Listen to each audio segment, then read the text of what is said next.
তিনি আমাদের কার্যকলাপে সন্তুষ্ট হন এবং অসন্তুষ্ট হন, আমাদের উপরে রাগান্বিত হন, এবং তিনি চাইলে আমাদেরকে এই জমিনেও শাস্তি দেবেন, তিনি চাইলে পরকালে আমাদের জন্য শাস্তির ব্যবস্থা রেখেছেন, এবং তিনি চাইলে এই জমিনেও আমাদেরকে ক্ষমা করেন এবং পরকালেও আমাদেরকে ক্ষমা করার ব্যবস্থা রেখেছেন। তবে দুনিয়াতে যেই কোনো বালা মুসিবত কোনো মুসলিমের জীবনে আসুক না কেন, তিনি সেগুলোকে আমাদের জন্য দুইটা সাবাব করেছেন। এক, এর মাধ্যমে আমাদের পাপ মিটে যায়, এর মাধ্যমে আমাদের মর্যাদা উঁচু হয়। যে আল্লাহ আমাদের বিপদাপদগুলোকে, আমাদের পাপ মাফ করার ব্যবস্থা রেখেছেন, আমরা সেই সত্তার প্রশংসা করি, আলহামদুলিল্লাহ। সালাতু ওয়াস সালাম প্রিয় নবী মুহাম্মদুর রাসূলুল্লাহ সাল্লাল্লাহু আলাইহি ওয়াসাল্লামের প্রতি, যার মাধ্যমে আল্লাহ সুবহানাহু ওয়া তাআলা আমাদেরকে শিক্ষা দিয়েছেন যে কিভাবে আমরা আল্লাহর সন্তুষ্টি অর্জন করব, যার মাধ্যমে আমাদেরকে শিক্ষা দিয়েছেন যে আমরা যদি তার নাফরমানি করি তাহলে এই জমিনে কিভাবে তার পক্ষ থেকে শাস্তি এসে থাকে, এবং তিনি তার মাধ্যমে আমাদেরকে এটাও শিক্ষা দিয়েছেন যে এই জমিনে কিভাবে শক্তি অর্জন করা যায় এবং কাফেরদেরকে কিভাবে প্রতিহত করা যায়, এটাও রাসূলুল্লাহ সাল্লাল্লাহু আলাইহি ওয়াসাল্লামের মাধ্যমে আমাদেরকে শিক্ষা দিয়েছেন। আমরা সেই রাসূলের প্রতি সালাত এবং সালাম পাঠ করি। আমরা বলি আল্লাহুম্মা সাল্লি ওয়া সাল্লিম ওয়া বারিক আলা নবিয়িকা মুহাম্মদ। আজকের খুতবা আমার জন্য অনেক ভারী মনে হয়েছে, কেননা পরিস্থিতি যত ঘোলাটে হবে সেই পরিস্থিতিকে কেন্দ্র করে এবং মানুষের মেজাজ বুঝে কথা বলা এবং কথা বলার পরে রেজাল্ট কী হবে এগুলোকে ভেবে কথা বলা, এটা অনেক কঠিন একটা কাজ, বিশেষ করে আমাদের মতো ব্যক্তিদের জন্য। আর যারা বিজ্ঞ আলেম, হয়তো বিষয়টা তাদের জন্য অতটা কঠিন নয়, কারণ তাদের জ্ঞানের পরিধি এবং বিচক্ষণতার কারণে তাদের কথাতে খুব কম ভুল হয়ে থাকে। কিন্তু আমরা যারা ছোট, আমাদের ধারণা, আমাদের বিদ্যা বুদ্ধি ঘাটতি থাকার কারণে আমাদের ভুল হওয়াটাই স্বাভাবিক। এই জন্য আগ বাড়িয়ে কোনো কথা বলা আমাদের উচিত নয়। তবে কিছু কিছু ক্ষেত্রে এমনটা দেখা যায়, আমার ক্ষেত্রে এমনটা হয়েছে এবং আপনাদের অনেকের ক্ষেত্রে হয়তো এটা হয় যে কিছু কিছু ক্ষেত্রে আপনার ধারণা, আপনি যেটা চিন্তা করেন বাস্তবে এটাই ঘটতেছে এবং বড়দের চিন্তার সাথে মিলে যায়। যখন এমন কিছু আমার সাথে ঘটে তখন আমি আল্লাহর প্রশংসা করি যে আমার চিন্তা ভুল দিকে নিয়ে যাচ্ছে না, বরং বড়দের সাথে মিলে যাচ্ছে, তখন আমি আল্লাহর প্রশংসা করি। কিন্তু ছোট হিসেবে সেই কথাগুলো আগ বাড়িয়ে আমরা বলতে পারি না, আমাদের উচিত না, কারণ আমরা বড়দের দিকে তাকিয়ে থাকি।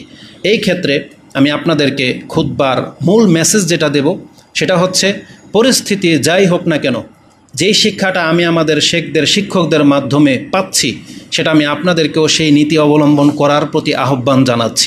মানবেন না মানবেন সেটা আপনাদের, কিন্তু প্রস্তাবটা হলো এই, ঈমান আকীদার ক্ষেত্রে যেমন আমরা আমাদের শেখদেরকে, শিক্ষকদেরকে ফলো করি, ইবাদতের ক্ষেত্রে, মাসলা মাসাইলের ক্ষেত্রে যেমন তাদের ফতোয়ার উপরে আমরা আস্থাশীল, তাদের বিদ্যা বুদ্ধির উপরে আমাদের একটা ভরসা আছে, ঠিক ফিতনার সময়ও বিপর্যস্ত অবস্থায় কি করা উচিত আমার মনে হয় সেটাও তাদের কাছ থেকে গ্রহণ করা উচিত।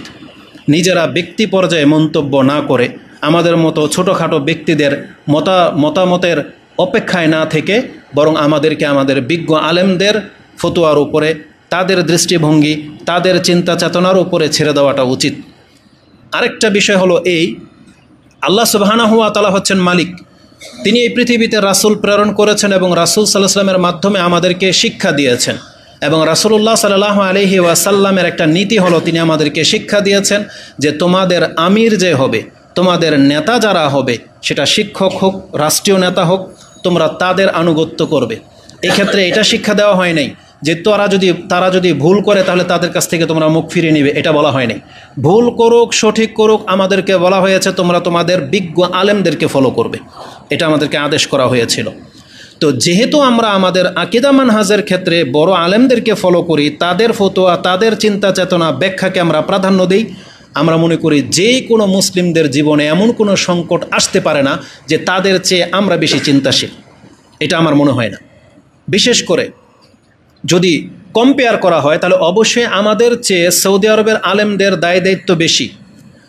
দেশ হিসাবে বাংলাদেশের রাষ্ট্রের চাইতে সৌদি আরবের রাষ্ট্রের নেতাদের দায়িত্ব বেশি, কারণ ইসলামের একটা মূলনীতি হলো যার যতটা দায়িত্ব আল্লাহ তার দায়িত্ব সম্পর্কে ততটা জিজ্ঞেস করবেন। যাকে আল্লাহ যতটা ক্ষমতা দিয়েছে তার কর্ম সম্পর্কেও ততটা সে জবাবদিহিতার আন্ডারে আসবে। বাংলাদেশের রাষ্ট্রীয় ক্ষমতা, অর্থনৈতিক দিক থেকে, শক্তির দিক থেকে যেমন তার বিচারটা হবে তেমন, সৌদি আরবের যেমন আল্লাহর নেয়ামত প্রাপ্ত হয়েছে, শক্তিশালী হয়েছে, সম্মান পেয়েছে, নেতৃত্ব পেয়েছে, তার জবাবদিহিতাটাও তেমন হবে। কিন্তু আমরা যদি সাধারণ পাবলিক ক্ষমতাধর শক্তিশালী রাষ্ট্র থাকা সত্ত্বেও তারা যখন কোনো বিষয়ে কথা বলে না, এগোয় না, আর আমরা নিজে থেকে দুর্বল হয়ে তাদেরকেও টেক্কা দিতে চাচ্ছি বা তাদেরকেও মানে পার হয়ে চলে যেতে চাই, এটা আমাদের উদ্যত্ততা বাড়াবাড়ি ছাড়া কিছু নয়। কিন্তু নীতিগত যে জিনিসটা, ইমানের জাজবা যদি নিয়ে কথা বলেন, আমি সৌদি আরবে থেকে আসছি এবং এখনও তাদের প্রেক্ষাপট আমাদের জানা আছে এবং ইতিহাসও জানা আছে কিছুটা। যেমন ইসলাম আসার পূর্বে তাদের মধ্যে বর্বরতা এত কঠিন ছিল, আপনারা দেখতে পাবেন তারা যখন কাউকে শাস্তি দেয়, কারো উপরে চড়াও হয়, কত কঠিনভাবে যে আঘাত করে। আর আল্লাহ সেই চিত্রটা কোরআনে উল্লেখ করেছেন একটা আয়াতে, সম্ভবত এরকম, ওয়াইদা বাতাসতুম জব্বারিন, তোমরা যখন কাউকে আঘাত করো তখন এত কঠোরভাবে আঘাত করো যে চিন্তাও করো না যেটা মরবে না বাঁচবে। এটা হচ্ছে মানুষের উগ্রতার একটা মেজাজ। যেমন তারা দিনের ক্ষেত্রে মুহাম্মদ সাল্লাল্লাহু আলাইহি সাল্লামকে পর্যন্ত মেরে দিতে চেয়েছিল, তারা দ্বিধা করেনি। তাদের মধ্যে উগ্রতা কত ছিল! আবু বকর সিদ্দিক রাদিয়াল্লাহু তাআলার মতন ব্যক্তিকে তারা পিটিয়েছে, তারা বেলাল রাদিয়াল্লাহু তাআলার উপর উত্তপ্ত মরুভূমিতে পাথর চাপা দিয়ে রেখেছে। এটা সবাই আমরা জানি যে তারা কি করেছে। এই জাতি এখন পর্যন্ত ওই রকমই উগ্রতা তাদের মধ্যে আছে। তারা জানে যে বর্তমানে সরকার যদি কেউ কাউকে হত্যা করে, জেনা করে ধরতে পারলে কল্লা কেটে দিবে, কিন্তু তারপরেও কিন্তু দুই একটা হত্যার ঘটনা ঘটে যায়। কারণ যখন শত্রু বা যখন মিজাজ গরম হয়ে যায় তখন তারা এটাকে পরবা করে না যে আমাকেও হত্যা করে দেওয়া হবে, তারা এগুলোকে ভয় পায় না। তাদের পোলাপানগুলো ড্রাইভিংয়ের স্টাইল দেখেন, তাদের বিচক্ষণতা সব ক্ষেত্রে আমাদের চাইতে অনেক ঊর্ধ্বে, যেটা আমি স্বচক্ষে যেটা দেখেছি বা আপনি এটা দেখতে পাবেন। তারা যতটা খারাপ হোক এটা আপনি মানতে বাধ্য, আপনার আমার ইমানের চাইতে এক কদম তারা আগে। আজও যদি রক্ত দেওয়ার প্রয়োজন হয় আপনি জেনে নেন তারা পিছপা হবে না। ফিলিস্তিনে পৌঁছার আগে বাংলাদেশের মুজাহিদরা যদি রওনা হয় তাহলে আপনি গিয়ে দেখতে পাবেন, বিনা বাড়াবাড়িতে বলতেছি ইনশাল্লাহ, যদি এটা আল্লাহর পক্ষ থেকে হয়ে যায় তাহলে দেখতে পাবেন আমরা গিয়ে পৌঁছে দেখব তারা যুদ্ধ করে ফিরে চলে আসছে। এমনটাই হবে, কারণ ইমানের দিক থেকেও তারা আলহামদুলিল্লাহ অনেকটাই আমাদের চাইতে ভালো পজিশনে আছে। আপনি এটা মানতে পারেন আর না পারেন এটা আপনার ব্যর্থতা, কিন্তু বাস্তবতাকে আপনি কখনো ইগনোর করতে পারবেন না। যদি ইসলামের খেদমত ধরেন তাহলে জেনে নেন আপনার পকেটের টাকা কয় টাকা খরচ হয়, কিন্তু আপনি খোঁজ নিয়ে দেখেন তারা ইসলামের পেছনে কত টাকা খরচ করে, তাহলে আপনার রেজাল্টটা হয়ে যাবে। আলা কুল্লি হাল, তারপরে তাওহীদ প্রতিষ্ঠার ক্ষেত্রে নিয়ে নেন সৌদি আরবে মক্কা মদিনার বেদাত শিরক উৎখাত করার জন্য তাদের প্রচেষ্টাটা কেমন তাদের প্রচেষ্টা, এটা নিয়েও আপনাকে শিক্ষা নিতে হবে। তো আমি যেই বিষয়টা বলতে চাচ্ছি সেটা হলো, আমরা ছোটরা অনেক সময় অনেক বেশি এমন মন্তব্য করি যেটা আমাদের সাজে না। এজন্য আমাদের লাগামহীন হওয়া উচিত নয়, লাগামের মধ্যে আমাদের থাকা উচিত এবং যার যতটা দায়িত্ব কর্তব্য তাকে ততটা আগ বাড়ানো উচিত, নাহলে কিয়ামতের মাঠে আপনি ফেঁসে যাবেন এবং আপনিও আমিও ফাসাদকারী হয়ে যেতে পারি। এজন্য আমরা হয়তো এমন কোনো কথা বলবো না যেটা আমাদের বড়রা বলে না, আর আমাদের বড়রা বলে না বিদায় আর আপনি এত তাকওয়াবান হয়ে যান নাই যে তাদেরকে আপনি মুনাফেকেই ট্যাগ লাগিয়ে দিবেন, তাদেরকে আপনি মাদখালি বলবেন, তাদেরকে আপনি সৌদি আরবের রিয়াল খাওয়া দালাল বলে ফেলবেন, এটা আপনার মোটেও সাজে না। আর যদি এমন মন্তব্য আপনি করেন তাহলে আমরা বলতে পারি আপনি আহলে হাদিস নামের বা সালাফির নামের একটা কলঙ্ক। যদি আপনি আপনার শিক্ষকদেরকে মূল্যায়ন করতে না পারেন, যদি তার জ্ঞানের মর্যাদা আপনি দিতে না জানেন, তাহলে আপনি কাউকে অনুসরণ করেন না। মূলত আপনি শুধু আপনার ব্যক্তিত্বের অনুসরণ করেন, যে যার কথাটা আপনার মতো মিলে যায় তাকেই শুধু আপনি শেখ মনে করবেন, তাকেই শুধু আলেম মনে করবেন। আর যে তো বড় শেখ যদি আপনার কথার খেলাফ হয় তাহলে আপনি তাকে যা ইচ্ছা তাই মন্তব্য করবেন। আরে এটা তো ভদ্রতা হইল না। আপনাকে বেদাতীদের কাছ থেকে ভদ্রতা শিখতে হবে, যে আজকে ওদের যারা কবর মাজার পূজার, যারা শিরকের চর্চা করে, ওদের হুজুররা হাজার ভুল করার পরেও ওদের অনুসারীরা তাদের উপরে মাথা তুলে তাকায় না, যার ফলে এদের দল এত বড়, যাদের এত সংখ্যা বেশি। কিন্তু আমরা বলি না যে আমাদের শেখদের বা আমাদের ভুলের উপরে আপনি আমাদেরকে ভালোবাসবেন, এটা বলি না, এটা শেখানো হয় নাই। কিন্তু ভদ্রতা বলে একটা সীমা আছে। আপনি আপনার জ্ঞানের লেভেল দিয়ে তাকে বিচার করার চেষ্টা করবেন, আপনার লেভেলটা কোথায়, তার লেভেলটা কোথায়। জবাবদিহির ক্ষেত্রে বিচার করবেন যে আপনাকে আল্লাহ কোনটা প্রশ্ন করবে আর তাকে কোনটা প্রশ্ন করবে। যদি আল্লাহ সুবহানাহু ওয়া তাআলা বাংলার জমিনে জিজ্ঞেস করে যে বাংলাদেশে এই গণতন্ত্র ছিল, মহিলা নেতৃত্ব ছিল, তুমি কি করেছিলা? এই জবাবটা আপনাকে বেশি করা হবে নাকি আমাদের দেশের আলেমদেরকে করা হবে? কাকে করা হবে? তাহলে যার দায়িত্ব যতটা, তাকে ততটা আল্লাহ সুবহানাহু ওয়া তাআলা ধরবেন। এই জন্য আমি ছোট হিসেবে, আমাদের মুসলিম ভাই হিসেবে এতটা আমি নসিহত করতে পারি যে দেখেন, আমাদের বড়দের থেকে আমাদেরকে ডিঙ্গিয়ে এক কদম আগে বেড়ে কথা বলাটা মোটেও উচিত নয়। আমি জানি না কথাটা আপনি কীভাবে নেবেন, তা এটা আমার মানহাজ বা এটা আমি কোরআন হাদিস থেকে শিখতে পারতেছি যে আমাদের বড়দেরকে, তারা যেমন আগে আছে তাদেরকে আগে রেখে আমাদেরকে পেছনে পেছনে হাঁটা উচিত। তাহলে হয়তো আমরা কিছু একটা করে দেখাতে পারবো ইনশাআল্লাহ। আল্লাহ আমাকে এবং আপনাদেরকে তৌফিক দান করুন। এবার আসুন আমি আমার মূল বক্তব্যের দিকে ফিরে আসি। সেটা হচ্ছে এই পরিস্থিতিতে দায়িত্ব, কিছুটা দায়িত্বের কারণে আজকে আমি আমাকে এবং আপনাদেরকে নিজেদেরকে শুধরানোর জন্য কিছু কথা বলবো। সেটা হচ্ছে আজকের আমার খুতবার বিষয় হলো মুসলিমদের দুর্দশা, অশান্তি আসার কারণ কি? মুসলিমরা যখন মার খায়, মুসলিমরা যখন বিপদগ্রস্ত হয়, কেন হয়? কোরআন হাদিস থেকে আমি কয়েকটা কারণ পেয়েছি, তার মধ্যে 3টা কারণ খুব বড়, 3টা কারণ স্পষ্ট, যেটা আল্লাহ সুবহানাহু ওয়া তাআলা তিনি তার নীতি থেকে আমাদেরকে জানিয়েছেন যে কেন মুসলিমদের উপরে বিপর্যয় আসে বা দুর্দশাগ্রস্ত হয়। প্রথম কারণ, আল্লাহ যে কারণটা উল্লেখ করেছেন সেটা হচ্ছে অপরাধ। মুসলিমদের মধ্যে যদি পাপ বেড়ে যায়, মুসলিমদের মধ্যে যদি অপরাধ বেড়ে যায়, তাহলে আল্লাহ সুবহানাহু ওয়া তাআলার পক্ষ থেকে তাদেরকে শাস্তি দেওয়া হয়, তাদেরকে দুর্দশা অবস্থায় ছেড়ে দেওয়া হয়। এটা একটা কারণ। দ্বিতীয় কারণ হলো, সেটা শুধু পাপের কারণে আসে না, কিছু বিপর্যয়, কিছু দুর্যোগ আছে যেটা আল্লাহ অনেক আগে থেকে লিখে রেখেছেন যে এটা প্রত্যেক জাতিতে আসবে। ওটা পাপের কাফারা হিসাবে আসে না, বরং ওইটা পরীক্ষামূলক আসে যে কার ইমানের লেভেল কতটা, সে কি আচরণ করে, তারপরে তাকে দেখে অন্যকে শিখানো। আমাদের সমাজে একটা কথা আছে যে মেয়েকে মেরে বউকে শিখানো, এমন একটা কথা আছে না? ঠিক তাই আল্লাহ সুবহানাহু ওয়া তাআলা কতক মুসলিমের উপরে এমন বিপদ আপদ দেন যাতে করে তাকে দেখে, তার বিপদ দেখে আপনি যেন শুধরে যান। এই মর্মে কোরআনের একটা সূরা সাজদার একটা আয়াত রয়েছে যে আমি ছোট আযাব দেই বড় আযাব থেকে বাঁচার আগে, যাতে করে সে বড় আযাব থেকে বেঁচে যেতে পারে। এটা শুধু পাপের কারণে না। তাহলে এটা একটা কারণ পরীক্ষামূলক, সেটার আমরা দলিল দেব। তৃতীয় কারণ যেটা পাচ্ছি সেটা হলো মুসলিমদের উপরে আযাব চলে আসে, দুর্দশা আসে, এটা শত্রুতামূলক। শত্রুতার জের ধরে কাফেরদের পক্ষ থেকে, ভিন্ন মতের লোকদের পক্ষ থেকে, অথবা দেশাচার, রাজনীতির প্রেক্ষাপট বা সম্পত্তি, বিজনেস, এগুলোর শত্রুতার জের ধরে আপনার ক্ষয়ক্ষতি, দুর্দশা হতে পারে। এই 3টা কারণ কোরআনের সবচেয়ে বেশি স্পষ্ট বর্ণনা করা হয়েছে। আমাদের খুতবার মূল বিষয় থাকবে, যদি এই 3টার যে কোনো একটা কারণে আমাদের উপরে বিপদ আপদ এসে যায়, তাহলে আমাদের করণীয় কী? সেটা যে কারণে আসুক, আমাদেরকে উপায় খুঁজতে হবে।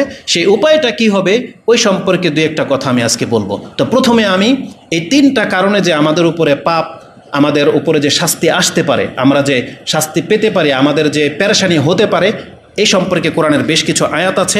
আমি 2-একটা আয়াত আমি আপনাকে শোনাই। প্রথম কারণ বলেছি, যদি মুসলিমদের মধ্যে পাপ বেড়ে যায় তাহলে আল্লাহর পক্ষ থেকে তাদেরকে অশান্তিতে ফেলা হবে, তাদেরকে দুর্দশাগ্রস্ত হতে হবে। যেমন একটা আয়াত আল্লাহ সুবহানাহু ওয়া তাআলা স্পষ্ট বলেছেন, যেটা আপনি সূরা শুরা 42 নম্বর সূরার 30 নম্বর আয়াতে পেয়ে যাবেন।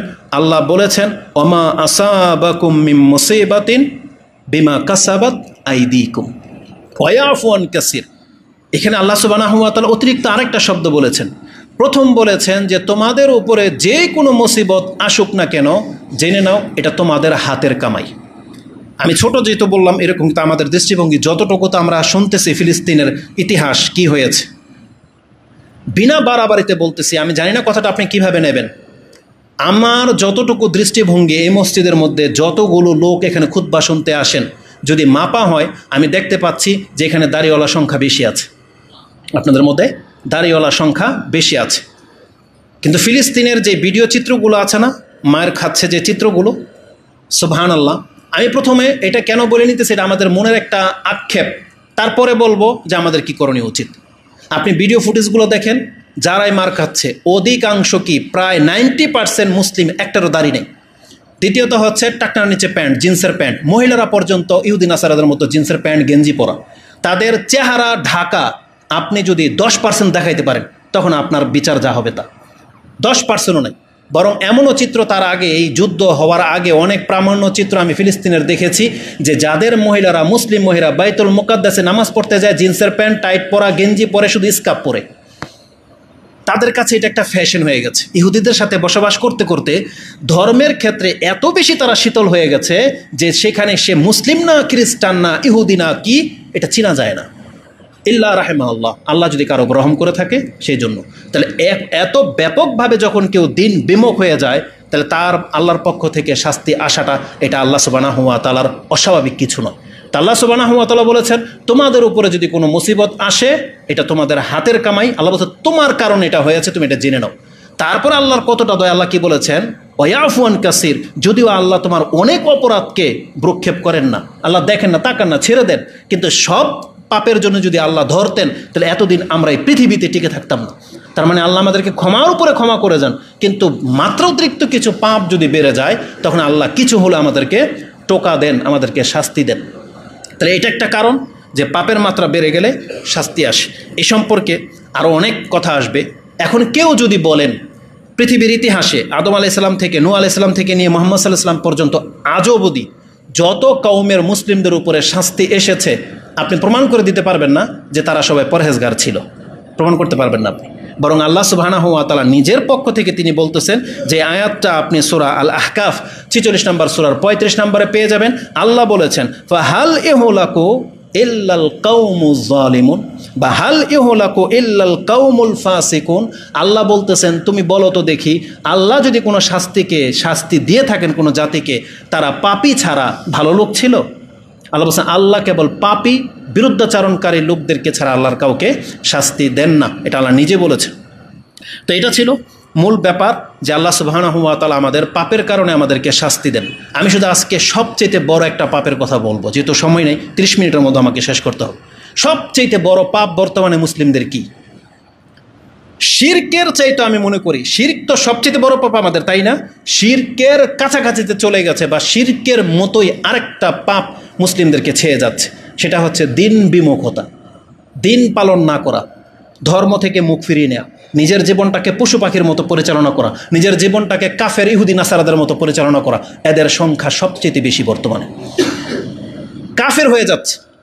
আর যদি বলেন যে আমি কাফের না, আমি আল্লাহতে বিশ্বাসী, তাহলে আপনি দিন বিমুখ, আপনি শিরকের চাইতে বড় পাপে লিপ্ত। মানে আপনার জীবনটাই পরিচালনা হয় পশু পাখির মতো। ইমাম, এটা আমার নিজের কথা না, ইমাম বুখারী রাহিমাহুল্লাহ, এই জন্য আমি বলেছি আমি বড়দেরকে ফলো করি। ইমাম বুখারী, মুসলিম, তারা তাদের কিতাবে ফিতনার অধ্যায়, ইমাম বুখারী একটা অধ্যায় কায়েম করেছেন, 92 নম্বর অধ্যায়, কিতাবুল ফিতান, মানে এই পৃথিবীতে বিপর্যয়গুলো কিভাবে আসে, কেন আসে। তার প্রথম হাদিস, তিনি যে হাদিসটা উল্লেখ করেছেন যে মুসলিমদের উপরে যে ফিতনা আসবে সেই সবচেয়ে বড় ফিতনা কোনটা, তিনি তার কিতাবের, আপনার হাদিস নাম্বারটা হচ্ছে 7048। ইমাম মুসলিমও সেই হাদিসটা তিনি তার কিতাবে উল্লেখ করেছেন, যেটা আপনি 5866-তে পেয়ে যাবেন। ইবনে আবি মুলাইকা তিনি বলেন, কালাত আসমা রাদিয়াল্লাহু তাআলা তিনি বলেছেন, আন্না নবী সাল্লাল্লাহু আলাইহি ওয়াসাল্লাম কালা আনা আলা হাউদিন ইয়ান্তাজিরু, আমি আমার হাউজের পাশে অপেক্ষমান থাকব, মাই ইয়ারিদু আলাইয়া, যারা আমার হয়ে অতিক্রম করবে তাদেরকে পানি পান করানোর জন্য। রাসূলুল্লাহ বলেছেন আমি আমার হাউজের কাছে অপেক্ষমান থাকব, আমার উম্মতের যারা আমার সামনে দিয়ে যাবে তাদেরকে আমি পানি পান করানোর জন্য অপেক্ষমান থাকব।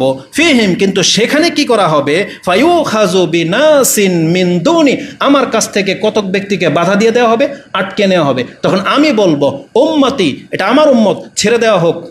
তখন রাসূলুল্লাহ সাল্লাল্লাহু আলাইহি সাল্লামকে বলা হবে, লা তাদরি, আপনি জানেন না, লা তাদরি মাশাউ আলা কাহকারা, এরা সামনে নয় বরং পিছনে হেঁটেছে।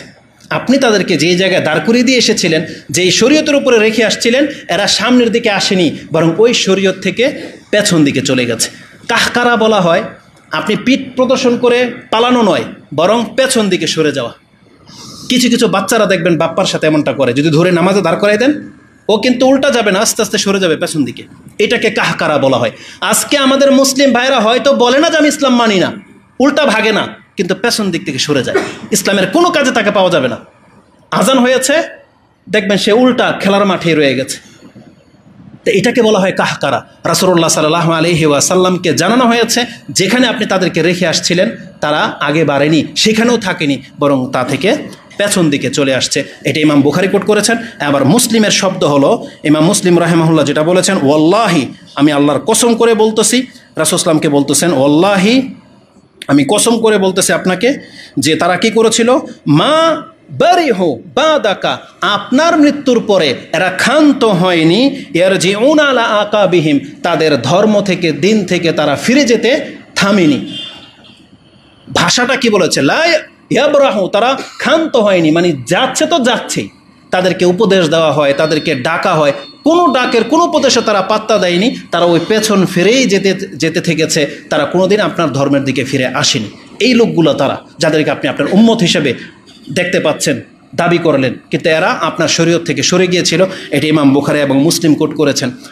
ইবনে মুলাইকা তিনি যখন এই হাদিস শুনলেন, সাথে সাথে তিনি আল্লাহর কাছে আশ্রয় চেয়ে নিলেন। তিনি বলেন, আউযু বিল্লাহি আল্লাহুম্মা ইন্না নাউযু বিকা আন নারজি আলা আকাবিনা আও নুফতিনা আন দীনিনা, যে আল্লাহ আমি তোমার কাছে আশ্রয় চাচ্ছি আমাদের দিন থেকে মুখ ফিরানো থেকে, অথবা আমি দিনের ক্ষেত্রে ফিতনায় পড়া থেকে আল্লাহ তোমার কাছে আশ্রয় চাচ্ছি। এই জন্য যখনই এই ধরনের কোনো কথা শুনবেন, সাথে সাথে আপনি আল্লাহর কাছে আশ্রয় চাইবেন, বলবেন আল্লাহ আমি যেন অন্তত দিন থেকে মুখ ফিরানো ব্যক্তিদের অন্তর্ভুক্ত না হই, বলেন আমিন। তো আল্লাহ সুবহানাহু ওয়া তাআলা আমাদেরকে এটা জানিয়েছেন রাসূল সাল্লাল্লাহু আলাইহি ওয়াসাল্লামের মাধ্যমে, যে যারা দিন থেকে মুখ ফিরিয়ে নেবে, এটা মুসলিম জাতির সবচেয়ে বড় ফিতনা।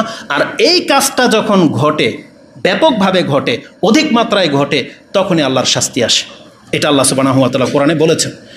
যদি অধিকাংশ মানুষ দিন থেকে মুখ ফিরানোর পথে থাকে, আরেকটা কারণ হলো, যে জাতিতে আল্লাহ সুবহানাহু ওয়া তাআলা মুসলিমদেরকে নিরাপত্তা দিয়েছেন, তাদের নেতাদেরকে বলা হয় তারা যেন ভালো কাজ করে এবং ভালো কাজের আদেশ করে, খারাপ কাজ থেকে নিষেধ করে।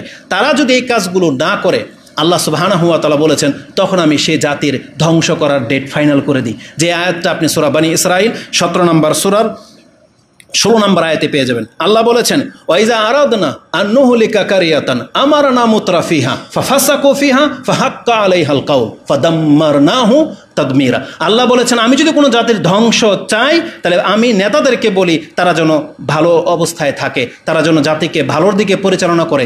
যখন তারা ফাফাসাকু ফিহা, কিন্তু উল্টা পাপের কাজ করতে থাকে, আল্লাহ বলেছেন তখনই তাদেরকে আমি হালাক করে দেওয়ার সিদ্ধান্ত নিয়ে নিই।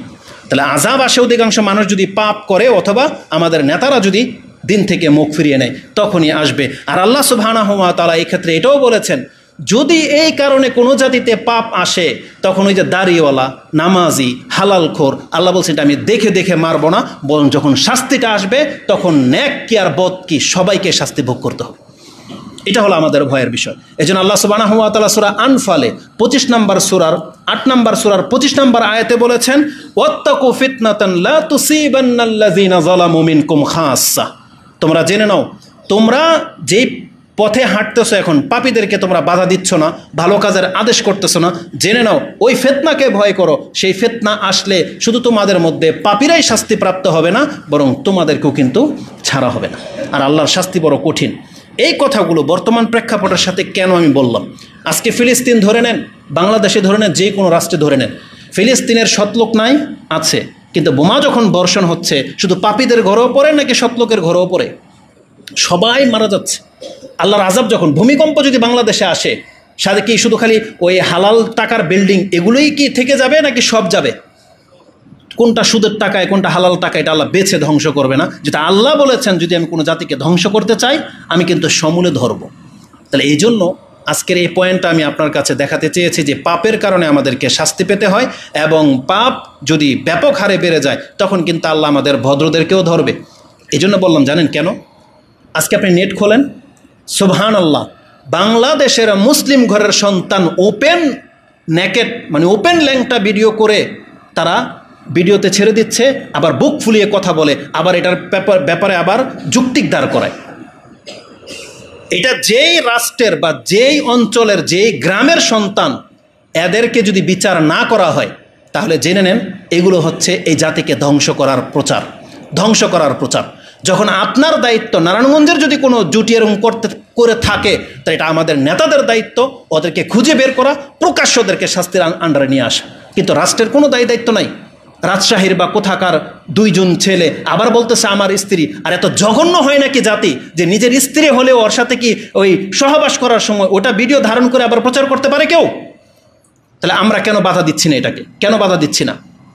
তাহলে এটা যদি আমরা বাধা না দেই, আর যত ক্রাইমগুলো এরকমভাবে বেড়ে যাবে, আমাদের নেতারা যদি চুপ করে থাকে, তাহলে জেনে নেন এই বাংলার বেশি দিন টিকবে না।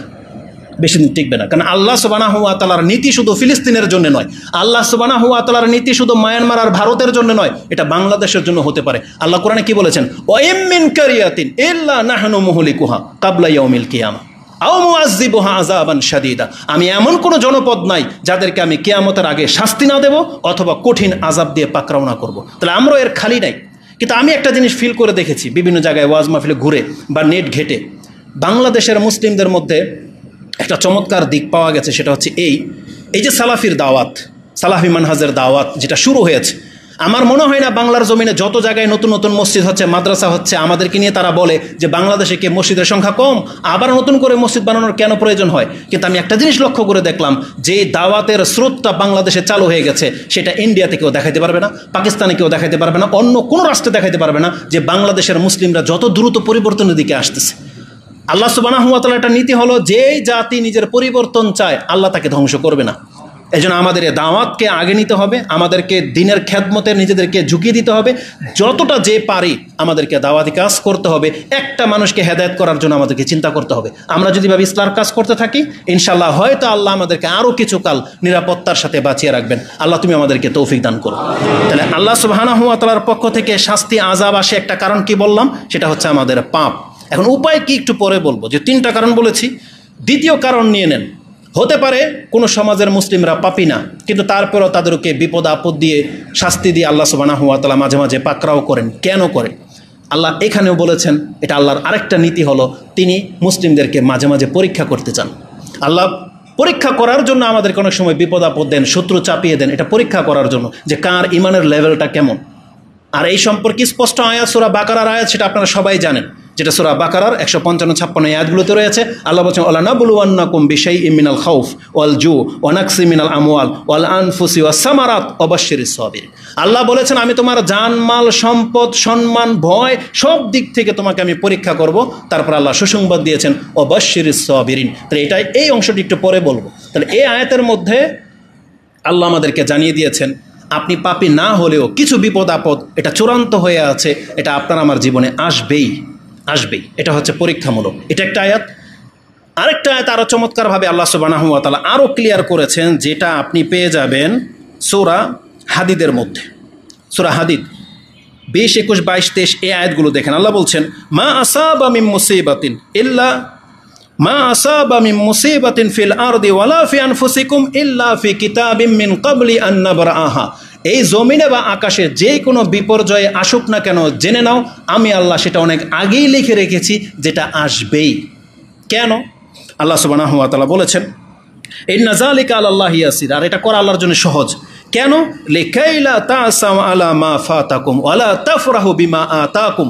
আল্লাহ বলেছেন, যাতে করে যারা কোনো কিছু হারিয়েছ এটার জন্য তুমি আক্ষেপ করে হাই হুতাশ না করো, আর যারা আল্লাহর কাছ থেকে অনেক বেশি পেয়ে গেছো তোমরা এই পাওয়ার কারণে উৎফুল্ল হয়ে যেত নাচানাচি না করো। আল্লাহ কি বলেছেন? তার মানে বেশি দেওয়াটাও আল্লাহর একটা পরীক্ষা, আল্লাহ নিয়ে নেওয়াটাও আল্লাহর পরীক্ষা। আল্লাহ বাড়তি ঘাটতি কেন করেন? আল্লাহ দেখতে চান তুমি কি তোমার লেভেল অনুযায়ী থাকো কিনা। তোমার বিপদ আসলে তুমি কি ইমান থেকে মুখ ফিরে নেবে, আর অধিক পেয়ে গেলে তারপর আল্লাহর কাছ থেকে মুখ ফিরে নেবে। এটা পরীক্ষা করার জন্য আল্লাহ সুবহানাহু ওয়া তাআলা আমাদেরকে বিপদ আপদ দিয়ে থাকেন। এটা হচ্ছে দ্বিতীয় কারণ। তৃতীয় কারণ, সেটা হয় শত্রুতার জেরে, জুলমের শিকার মুসলিম সাধারণ মানুষ, তার উপরে অযথাই কেউ চেপে গেল। এই জুলুমের শিকার হয় সামাজিক, যেমন জায়গা সংক্রান্ত ব্যাপার নিয়ে আত্মীয়তার মধ্যে ঝগড়া লেগে যায়, কেস করে দেবে আপনার উপরে, আপনাকে জাদু করে দেবে, বিষ খাওয়াই মারিয়ে দিবে। সাংসারিক জীবনে হয় এগুলো।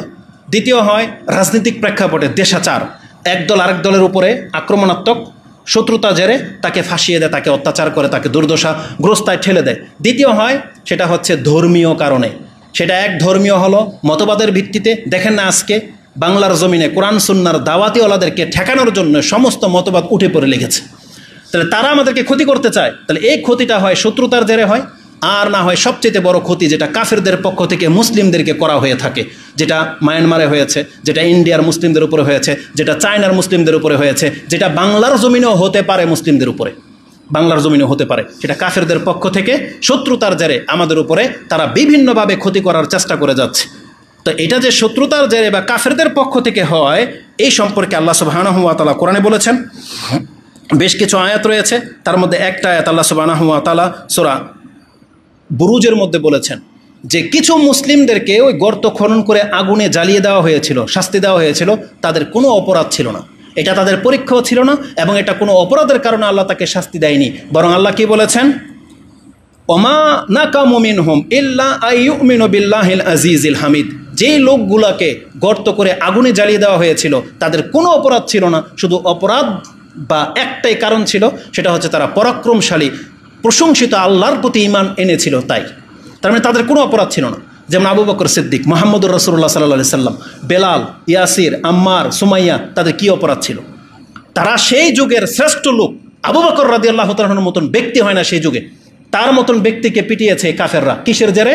শুধু এই ধর্মীয় শত্রুতার জেরে, শত্রুতার জেরে। তারা আল্লাহ বলেছেন তাহলে মুসলিমদের উপরে বিপদ আপদ আসে কাফেরদের পক্ষ থেকে, সেই মুসলিম পাপী হোক সৎ হোক এটার জন্য না, শুধু মুসলিম সেই জন্য তাকে প্রহার করা হয়, তাকে শাস্তি দেওয়া হয়। আজকে আমরা ধরে নিলাম যে ফিলিস্তিনের উপরে যদি অ্যাটাক করা হয়ে থাকে সেটা শুধু হয়েছে শুধু মুসলিম হওয়ার কারণে, কারণ ইহুদিদের চাইতে মুসলিমদের পাপ অনেক কম, কারণ তো ইহুদি লানতপ্রাপ্ত, ওদের কারণে আল্লাহ সুবহানাহু ওয়া তাআলা ওদের চেয়ে বেশি পাপ হয়ে গেছে মুসলিমদের, এই জন্য নয়, বরং এটা শত্রুতার জেরে আজকে মুসলিমদের উপরে জুলমের শিকার হয়েছে। বরং আল্লাহ সুবহানাহু ওয়া তাআলা কি বলেছেন জানেন? এই শত্রুতার জের এতটা মারাত্মক হতে পারে, যেমন আরেকটা আয়াত নিয়ে নেন সূরা আলী ইমরান, তাতে আল্লাহ সুবহানাহু ওয়া তাআলা বলেছেন লাতুবলাউন্না ফি আমওয়ালিকুম ওয়া আনফুসিকুম ওয়া লা তাসমাউন্না মিনাল্লাযিনা উতুল কিতাবা মিন কাবলিকুম ওয়া মিনাল্লাযিনা আশরাকু আযান কাসীরা। তোমাদের ক্ষয়ক্ষতি করে যেমন কষ্ট দেওয়া হবে, তোমাদেরকে শাস্তি দেওয়া হবে, তেমনি আহলে কিতাবদের এবং কাফেরদের পক্ষ থেকে, মুশরিকদের পক্ষ থেকে তোমাদেরকে অনেক কষ্ট সহ্য করতে হবে। তারা তোমাদেরকে অনেক কষ্ট দেবে। বিশেষ করে এই ইন্ডিয়ার হিন্দুরা যে মুসলিমদের উপরে কতভাবে যে টর্চারিং করে, পারলে ওরা বাংলাদেশটাকে খেয়ে ফেলবে, এমন ওদের টার্গেট, যেটা আমরা হয়তো প্রকাশ্য অনেক সময় বলি না, এটা আমরা সবাই জানে। এবং এই প্ল্যানই করা হচ্ছে, যেমনটা মায়ানমার মুসলিমদের উপরে করা হয়েছে। আল্লাহ বলছেন আযান কাসীরা, তোমাদেরকে অনেক বেশি কষ্ট তারা দেবে। বরং আরেক আয়াতে আল্লাহ সুবহানাহু ওয়া তাআলা বলেছেন শুধু কষ্ট দিয়ে ওরা ক্ষান্ত থাকবে, বরং না, ইয়াসকাফুকুম ইয়াকুনু লাকুম আদাআন, বরং তারা শত্রুতা প্রকাশ করে দেবে। ওয়ায়াবসুতু ইলাইকুম আইদিয়াহুম ওয়া আলসিনাতাহুম বিসসুইন ওয়া ওয়াদ্দু লাউ তাকফুরুন, তারা পারলে তোমাদেরকে হাত দিয়ে গলা চেপে ধরবে, না পারলে মুখ দিয়ে অকথ্য ভাষায় তোমাদেরকে গালাগালি করবে, কষ্ট দেবে, আর পারলে তোমাদেরকে ওরা কাফের বানিয়ে ছেড়ে দেবে। এটা হচ্ছে কাফেরদের টার্গেট। আজকে হিন্দুরা যদি আমাদেরকে মারতে না পারে, কিন্তু আমাদের ঘরের সন্তানদেরকে, নেতাদেরকে মুশরিক কাফের বানিয়ে ছেড়ে দিচ্ছে মূর্তি পূজার মাধ্যমে। কারণ মূর্তি পূজা বাংলাদেশ যখন শুরু হয়, যে ডেকোর করা হয় এই বাঁশগুলো মুসলিমদের ডেকোরেটরের, লাইটিংটা মুসলিম ডেকোরেটরের, প্লেটগুলো, নারিকেল, লাড্ডু, কলা সব এগুলো মুসলিমদের ঘর থেকে, ব্যবসায়ীদের কাছ থেকে যাচ্ছে। আপনি ভাবতেছেন আমার কিছু টাকা লাভ হয়ে যাবে, কিন্তু আপনি জেনে নেন আপনি শয়তানের পূজায় অংশ নিয়েছেন, শয়তানের পূজায়। আমাদের তো আক্ষেপ হয়, বিশেষ করে আমাদের নারায়ণগঞ্জের নেতারা সব ডিস্ট্রিক্টের চাইতে নাকি বেশি প্রভাবশালী, অথচ মুসলিম। কিন্তু দুর্ভাগ্যবশত তাদের নাকের ডগায় পূজার গেট বানানো হবে, প্যান্ডেল বানানো হবে, তাদের কোনো মাথা ব্যথা নাই। আমাদের নেতারা এটাই এখন পর্যন্ত বুঝে নাই যে মূর্তি পূজা হচ্ছে, পুতুল পূজা হচ্ছে শয়তানের পূজা, এটাই বুঝে নাই। অথচ আমাদের পিতা ইব্রাহিম আলাইহিস সালাম, তিনি তার পিতাকে বলেছিলেন ইয়া আবাতি লা তা'বুদিশ শায়তান, অথচ ইব্রাহিম আলাইহিস সালামের পিতা কি শয়তানের পূজা করতো? পুতুল পূজা করতো। সূরা মরিয়মের মধ্যে আল্লাহ সুবহানাহু ওয়া তাআলা বলে দিয়েছেন, তিনি তার পিতাকে বলেছিলেন হে আমার পিতা, আপনি শয়তানের ইবাদত করেন না। তাহলে পুতুল পূজা হচ্ছে শয়তানের পূজা। কোনো মুসলিম যদি মুসলমানত্ব আপনি টিকিয়ে রাখতে চান, কোনো পূজার মণ্ডপের ধারে প্রান্ত আপনি যেতে পারবেন না। আমি এগুলোকে ভেঙে দিতে বলতেছি না, কিন্তু আপনি এতে অংশ নিতে পারবেন না। এই সিজনে আপনি লাড্ডু খেতে পারবেন না। এই সিজনে যদি কোনো মুসলিম ব্যবসায়ী কোনো কাপড় বা কোনো কিছু ডিসকাউন্ট দেয়, আপনি এই উদ্দেশ্যে কিনতে পারবেন না। এগুলোকে আমাদেরকে বয়কট করতে হবে, কারণ এই মুশরিকরা, এই কাফেররা আমাদেরকে কাফের বানিয়ে দিতে চায়। এই তথ্য আল্লাহ আমাদেরকে দিয়েছেন, যে আয়াতটি আপনি সূরা মুমতাহানা 60 নম্বর সূরা 3 নম্বর 2-3 নম্বর আয়াতে পেয়ে যাবেন। তাহলে আমি যেটা দেখাতে চাচ্ছি যে 3 কারণে আমাদের উপরে বিপর্যয় আসতে পারে। প্রথম কারণ হলো আমাদের পাপের মাত্রা বেড়ে গেলে। দ্বিতীয় কারণ হলো যে না, পাপ ছাড়াও আল্লাহ আমাদেরকে কখনো কখনো বিপদ আপদ দিয়ে পরীক্ষা করে ইমানকে বাড়ানোর জন্য। তৃতীয় কারণ হলো কাফেরদের পক্ষ থেকে জুলুম, যে দলিলগুলো আমি আপনার কাছে এখন পেশ করেছি। এবার হলো আমাদের কি এখন করণীয়। যদি কোনো কারণে আল্লাহ পাপের কারণে আমাদেরকে ধরে নেয়, বা আল্লাহর পরীক্ষা যদি চলে আসে, বা কাফের যদি আমাদের উপরে চেপে যায়, তাহলে আমাদের কি করণীয়। এটা হচ্ছে আজকের এই খুতবা থেকে। এটা আমি শুধু আপনাকে যে এমনি বলতেছি তা না, এর মধ্যে ফিলিস্তিন ইস্যুও জড়িত। আর আমাদের বক্তব্য শুধু ফিলিস্তিনকে নিয়ে না, হতে পারে সেটা মায়ানমার, হতে পারে সেটা ইন্ডিয়া, হতে পারে সেটা সৌদি আরব, হতে পারে সেটা বাংলাদেশ।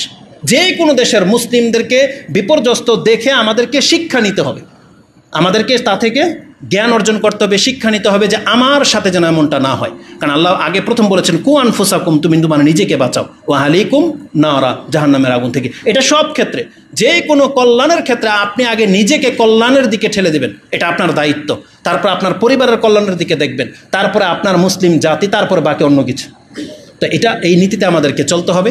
প্রথম যেটা করতে হবে, যে আয়াতগুলোতে আল্লাহ বলেছেন যে তোমাদের পাপের কারণে আমি তোমাদেরকে শাস্তি দেই, তারপর পরে আল্লাহ এ কথাও বলেছেন আল্লাহ যদি তোমাদেরকে শাস্তি দেন ওয়ালা ওমা তুজিজুনা ফিল আরদ, আল্লাহ বলেছেন ওমা আনতুম বিমুজিজিনা ফিল আরদ, আল্লাহ যদি তোমাদেরকে ধরে নেয় তোমরা আল্লাহকে অপারক করে দিতে পারবে না। তাহলে নাজাতের পথ কি? আমরা তো আল্লাহর এগেইনস্টে যেতে পারবো না, কিন্তু আমাদের করণীয় কি? আল্লাহ সুবহানাহু ওয়া তাআলা বলেছেন ওমা লাকুম মিন দুনিল্লাহি মিন ওয়ালিয়্যিন ওয়ালা নাসির, তোমরা আল্লাহকে ছেড়ে দিলে আর কোনো উপকারের বন্ধুও পাবে না, আর কোনো সাহায্যকারীও পাবে না। এটা বলে দিয়ে আল্লাহ আমাদেরকে বোঝাতে চেয়েছেন তোমার পাপের কারণে যদি শাস্তি এসে থাকে, তোমার প্রথম কাজ হলো তুমি তওবা করে এখন আল্লাহকে ধরো, তওবা করে তুমি এখন আল্লাহর পথ ধরো, আল্লাহকে বন্ধু বানাও, আল্লাহর সাহায্য পাওয়ার জন্যে আল্লাহর সাহায্যকারী হয়ে যাও, তাহলে তোমার নাজাতের পথ রয়েছে। মানে আমাদেরকে তওবার দিকে ডাকা হয়েছে। দ্বিতীয় আরেকটি আয়াত আপনি নিয়ে নেন, যেটা সূরা শুরার ওটা ছিল 30, এটা হচ্ছে 31। সূরা তাগাবুন আল্লাহ সুবহানাহু ওয়া তাআলা বলেছেন মা আসাবা মিন মুসিবাতিন ইল্লা বিইজনিল্লাহ, তোমাদের উপরে যে মুসিবতগুলো আসে, তার মানে আমি বোঝাতে চেয়েছি ফিলিস্তিনে হোক, পৃথিবীর যেই কোনো জায়গায় মুসলিমদের ব্রণ মানে পেটের বাচ্চা, পেটের ভিতর থেকেই অর্ধেক বাচ্চার উপরে বোম পড়েছে, এমনও কিছু কিছু দৃশ্য আজকে পেশ করা হচ্ছে না?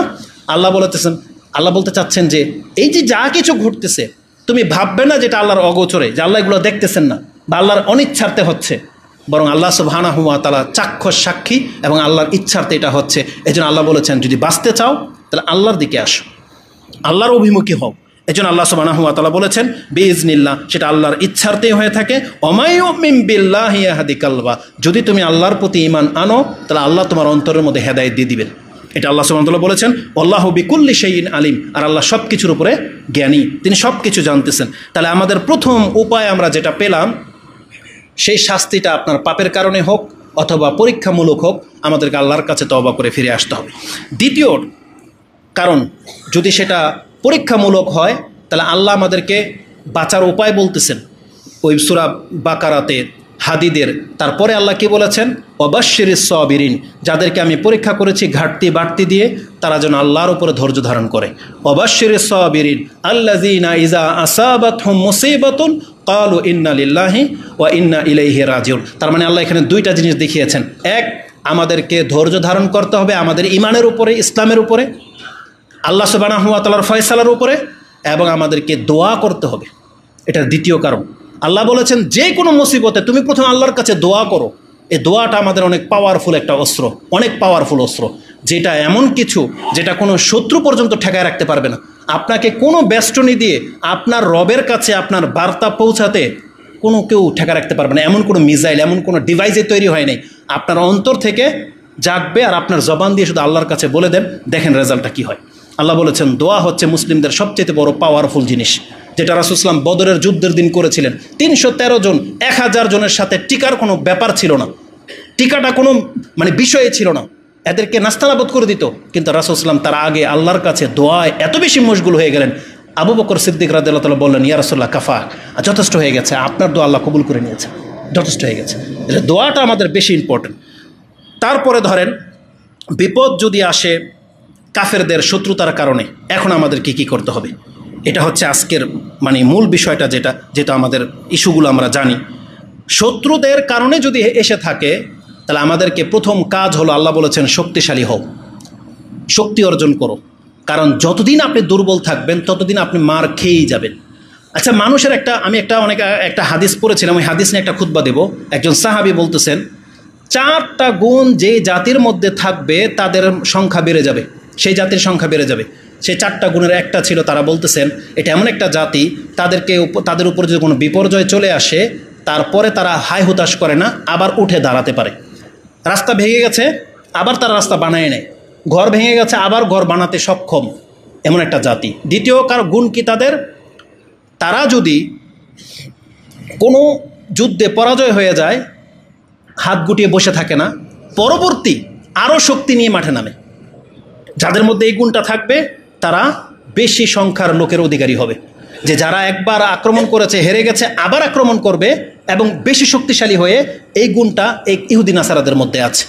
আজকে ফিলিস্তিনের কথাই বলেন, ইহুদিরা এমনিতে এখানে বসতবাড়ি করে নাই, ওদের তো আল্লাহ সুবহানাহু ওয়া তাআলা পৃথিবীর কোনো জমিই দেয় নাই, ওরা বিভিন্ন জায়গায় ছড়াই ছিটাই ছিল। কিভাবে ওরা বিজনেস করে আবার এক ইউনিটি হয়ে একটা রাষ্ট্রের মালিক হয়ে যাচ্ছে, কতটা শক্তি অর্জন করেছে এই বিগত বছরগুলোতে। 1400 বছর আগে রাসূল সাল্লাল্লাহু আলাইহি ওয়াসাল্লাম আরব জাজিরা থেকে তাদেরকে বিতাড়িত করেছিলেন। ওমর রাদিয়াল্লাহু তাআলা আনহু বাইতুল মুকাদ্দাস জয় করে আমাদের হাতে রেখে গেলেন 1200 বছর।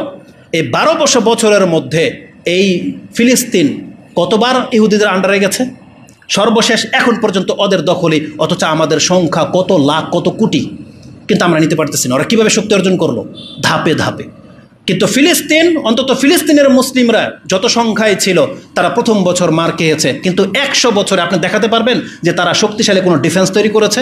যেখানে চায়না, কোরিয়া, ইসরায়েল, এই যে ইহুদিরা, ওদের স্কুল থেকে বাচ্চাদেরকে এই যুদ্ধের ট্রেনিং দেওয়ায়, এই যুদ্ধের অস্ত্রের ট্রেনিং দেওয়াচ্ছে স্কুল লেভেল থেকে। আর আমরা আমাদের বাচ্চাদেরকে কি দেখাই? Games, PUBG. আপনি কি ভেবেছেন যে আমাদের একটা ফ্রেন্ড ছিল যে ভিডিও গেম দেখে ড্রাইভিং শিখেছে? আপনি কি এটাই ভাবতেছেন যে আমি আজকে পাবজি খেলে, আগে ফ্রি ফায়ার খেলে অস্ত্র চালানো শিখতেছি যাতে করে আমি ইহুদিদের বিরুদ্ধে যুদ্ধ করতে পারি?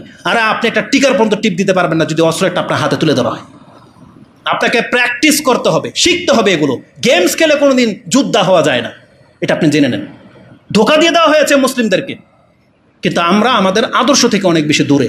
এই জন্য আমরা দুর্বল হয়ে আছি, এই জন্য বছরকে বছর আমাদেরকে মার খেতে হচ্ছে। যদি আজকে আমরা না পারি ফিলিস্তিন জয় করতে, তাহলে কালকে কিভাবে করব, এটা এখন থেকে প্ল্যান করতে হবে। এখন থেকে শক্তিশালী হন। যদি এখন থেকে শক্তিশালী হতে না পারি, তাহলে অন্তত পক্ষে আজকে কাফেরদের সাথে সম্পর্কটাকে ছেড়ে দেন। আজকে যারা আমাদের আলেমদেরকে গালি দেন, আপনি কি বলতে পারবেন যে ফিলিস্তিনের এই দুর্যোগপূর্ণ ঘটনার কারণে আপনি খেলা দেখা বন্ধ করেছেন? বলতে পারবেন আপনি? বরং উচিত কি ছিল, মুসলিম যতগুলো টিম ক্রিকেটের মধ্যে অংশ নিয়েছে, তাদের তো উচিত ছিল যে খেলাকে আমরা বয়কট করলাম যতক্ষণ পর্যন্ত ফিলিস্তিনের যুদ্ধ না থামবে। আর ইমানের তো অন্তত এতটুকু দাবিত হওয়া উচিত ছিল, কিন্তু খেলা কি বন্ধ হয়েছে? বরং অধিকাংশ মুসলিম এই খেলতামশার মধ্যে ব্যস্ত। জুয়া। পাকিস্তানের মতো একটা মহিলা যদি কথা বলতে পারে যে ইন্ডিয়াকে হারাতে পারলে আমি বাংলাদেশের টিমের সাথে ডেটিংয়ে চলে যাব, এত নোংরামি সমাজের মধ্যে প্রকাশ্যভাবে প্রচার করে, আল্লাহ এদেরকে সাহায্য করবেন? আর আপনারা দোষ দিবেন হুজুরদেরকে, যে সালাফিদেরকে, যে এরা কেন কিছু বলে না? কাদেরকে নিয়ে বলবো আমরা? আপনি খেলাধুলা তামসা ছেড়ে দেন, দেখবেন আমাদের সাথে আপনি পেয়ে যাবেন। আপনাকে খেলাধুলা থামান, রং তামসা থামান, তারপরে দেখবেন যে মুসলিমরা শক্তিশালী কিভাবে হয়। রাসূলুল্লাহ সাল্লাল্লাহু আলাইহি ওয়াসাল্লাম থেকে সর্বশেষ হাদিস, আমি আর লম্বা করবো না, সর্বশেষ হাদিস, আমাদের অধপতনের মূল হাদিসটা হচ্ছে এখানে। রাসূলুল্লাহ সাল্লাল্লাহু আলাইহি ওয়াসাল্লাম বলেছেন যে আমার উম্মতের উপরে এমনভাবে ঝাঁপিয়ে পড়া হবে যেভাবে খাদ্যের প্লেটের মধ্যে ক্ষুধার্ত ব্যক্তিরা ঝাঁপিয়ে পড়ে।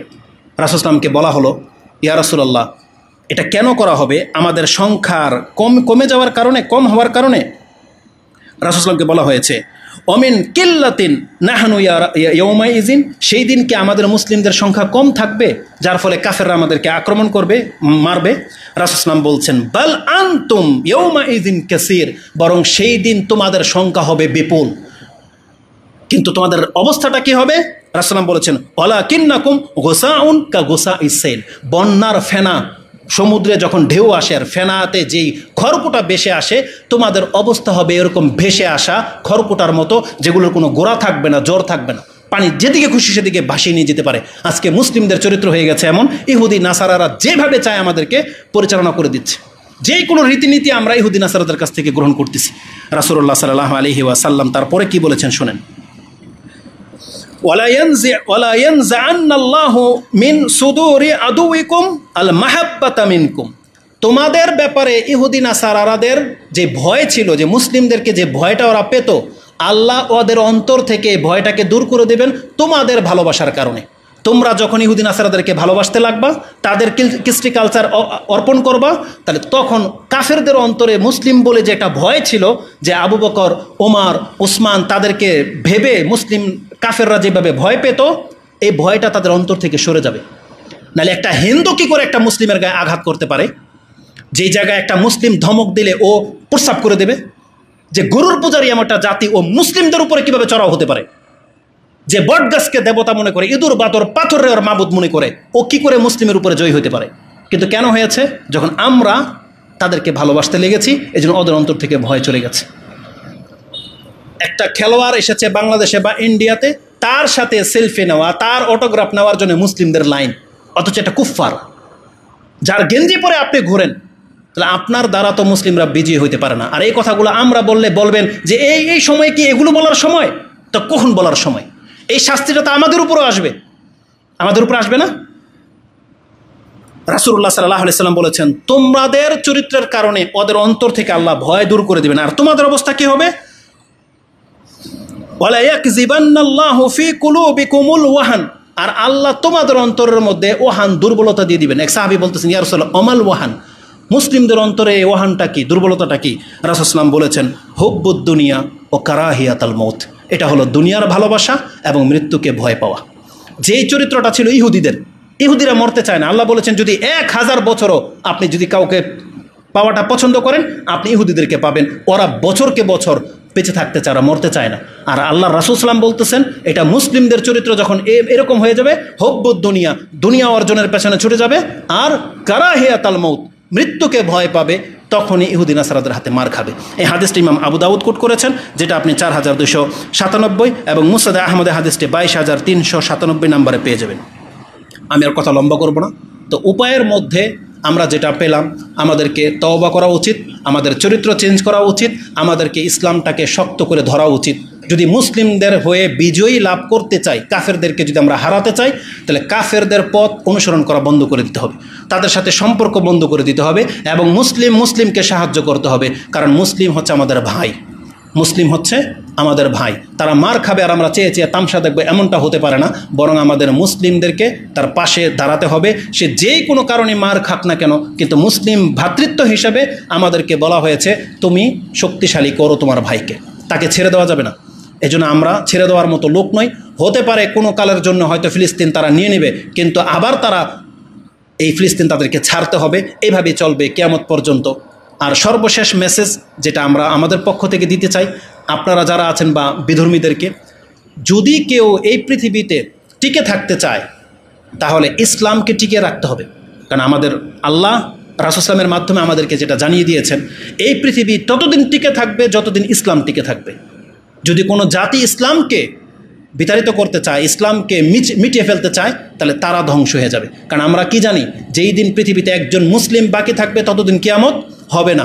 আজকে তারা মুসলিমদেরকে মেরে দিতে চাচ্ছে, ইসলামকে ধূলিসাৎ করে দিতে চাচ্ছে। বরং ইসলাম মুসলিম টিকে থাকলেই তারা বেঁচে থাকবে। আল্লাহ কাফেরদেরকে বাঁচিয়ে রেখেছেন মুসলিমদের সম্মানের কারণে।